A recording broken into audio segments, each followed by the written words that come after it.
اعتکاف کے دوران کیا کوئی شخص آن لائن اپنی جاب یا نوکری کر سکتا ہے یا نہیں؟ تو اس کا جواب یہ ہے کہ اعتکاف کا مقصد تو یہی ہے کہ انسان اپنے آپ کو ہر چیز سے روک لے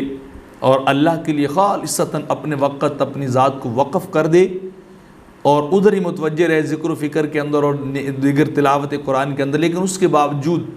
اگر کوئی شخص جاب کرتا ہے تو اس سے اس کا اعتکاف فاسد نہیں ہوتا، بغیر ضرورت کے البتہ مکروہ جو ہے وہ ہو جائے گا۔ لیکن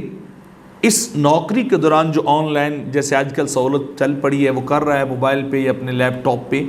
تو کوشش کرنی چاہیے کہ اس کے اندر تصاویر یا ایسے کنٹینٹس نہیں آنے چاہیے جو مسجد کے آداب کے خلاف ہوں یا شرعاً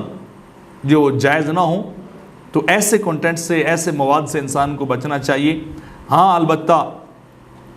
کسی عالم دین کی کوئی ویڈیو سننے کے لیے، کوئی مسئلے کو جاننے کے لیے اگر کوئی دیکھے تو اس کی پھر اجازت ہوگی۔ اور اسی طرح اس بات کو ابن عابدین حاشیہ ابن عابدین رد المختار کے اندر جو ہے وہ نقل کیا گیا ہے۔ جیسے یہ مسئلہ بھی ہے کہ کوئی شخص اگر اسے ضرورت ہو کاروبار کی، اس کے بغیر کوئی اس کا کرنے والا نہ ہو، تو سامان کو حاضر کیے بغیر وہ مسجد میں بیٹھ کے اپنی تجارت کے معاملات کو طے کر سکتا ہے عند ضرورت۔ تو اسی طرح اگر کوئی ایسا شخص ہے کہ اس کی اعتکاف کی طرف جاتا ہے، اس کی جاب سے چھٹی ہو جائے گی، تو پھر اس کے لیے اجازت ہے کہ وہ اپنی جاب آن لائن وہاں اعتکاف میں بیٹھ کے کر سکتا ہے۔